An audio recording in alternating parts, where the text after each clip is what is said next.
Hello everyone, this is Molly Enholm. Today we're going to consider the representation of nature in art through the works of a contemporary Korean artist named Park Dae Sung. So I want you to take a minute and imagine flying over a mountain range composed of impossibly tall and exquisitely slender cliffs of granite, void of any sign of life or vegetation. Looking down might inspire a feeling of vertigo, dizziness, as the gargantuanly long fingers of stone rise from the earth and reach into the heavens. Searching the barren landscape reveals empty winding paths meandering around the fan-like arrangement of cliffs. Careful looking reveals a trio of empty pavilions nestled between the jagged peaks. Such a scene was portrayed by contemporary Korean artist Park Dae Sung, who was among the few granted permission to travel into North Korea to view the wondrous Diamond Mountains. However, it wasn't until years later that he translated this inspiring landscape through his own monumental brushstrokes, nearly 8 feet tall, of ink on paper in the painting described above. The impulse came, somewhat ironically, after traveling to the bustling city of New York, where the artist described feeling overwhelmed by the towering skyscrapers looming overhead and translated that experience into his portrayal of the iconic mountains. However disparate these two experiences may seem, the ancient cliffs and the modern city, the artist has seamlessly woven them together in one of the many landscape paintings based on these and other views of the Korean landscape. Born in 1945, Park Dae Sung's life began at the very crossroads of the Korean War. An infant during the final days of Korea's occupation by Japan, Park was not exempt from the turmoil that soon followed. By age 5, both of his parents had been killed by communist soldiers, and the young boy had lost part of his left arm as the country descended into war.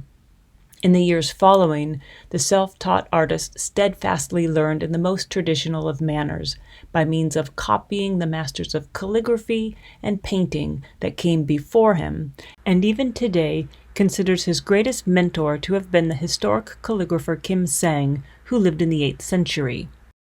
Akin to masters of earlier generation, the years of copious training and copying do not culminate in a simplistic reproduction of earlier styles, but a freedom to improvise and develop new techniques to suit the artist's personal vision. Another example is the mesmerizing Snow at Bulguk Temple from 1996. In this, he presents a panoramic view of the historic temple that reaches over 12 feet tall and 35 feet wide.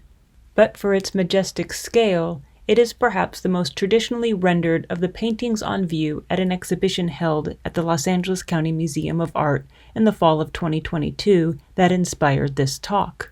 This mural-scaled painting is among the series of works that helped cement the artist's national reputation in the late 1990s in Korea. The viewer stands separated from the sacred architecture by scattered pine trees and left to contemplate the ascent into the sacred space across a series of bridged stairways. The bright colors of the actual temple are translated through brushstrokes of black and white on paper, tempered with only the subtlest washes of shaded hues.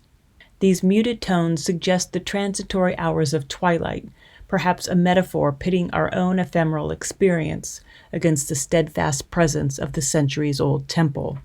Throughout his career, Park has not only reached back into the historic techniques of landscape painting, but he has also improvised with them and transformed them into something entirely contemporary. In another portrayal of the Diamond Mountains, titled Sound of Water from 2006, he offers a close-up view of the bridged pavilion spanning over a river set in front of a tall waterfall conveyed by the unpainted white of the paper. Over this, Park conveys the surrounding terrain through a series of thick, black, calligraphic brushstrokes, the rough texture then created by layering diluted washes of ink dragged over the surface. This process, both planned and spontaneous, builds up as the ink muddies and modulates, mimicking the rough surfaces of the natural environment.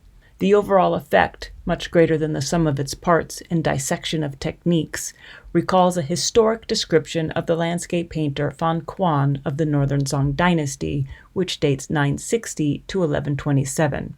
Best known today for his masterpiece Travelers Among Mountains and Streams, which dates to the early 11th century. The vivid experience of Fan Quan's paintings was once described as follows: "And such were his cliffs and gorges that it instantly makes one feel as if walking along a path in the shade of the mountains, and however great the heat, it makes one shiver with cold and ask for a blanket." Similarly, the works of Park have the ability to create such visceral experiences that transport the viewer from the mundane to the extraordinary. We bear witness to the power of great animals such as bulls and headlong collision, the serenity of natural landscapes, the juxtaposition of Western naturalism against traditional calligraphy and ink painting, the range of influences from east to west and past to present in the work of this artist reveals one who is unreservedly engaged with the vast wealth of resources at his disposal and generously invites us to revel in his explorations. Before wrapping up, I want to again reference the exhibition organized by curator Virginia Moon, titled Virtuous Ink and Contemporary Brush at the Los Angeles County Museum of Art, where I was able to learn about this artist and absorb the great beauty of his works in person.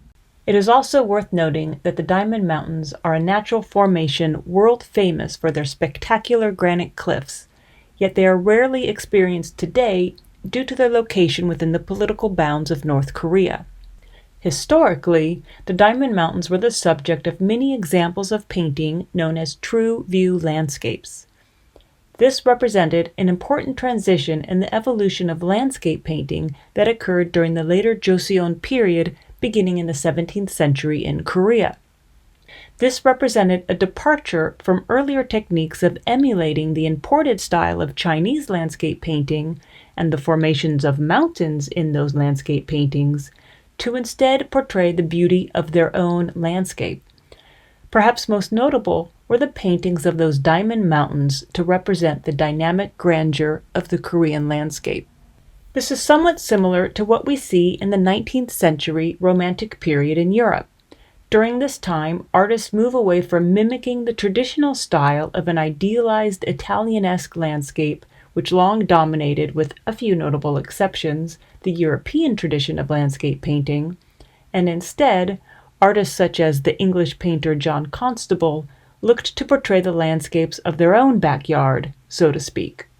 And so it's worth remembering that some of these traditions that we take for granted today as being so traditional were once quite revolutionary, and in the hands of some artists working today, they continue to be quite revolutionary. And with that, we'll conclude for today, and we'll see you again soon.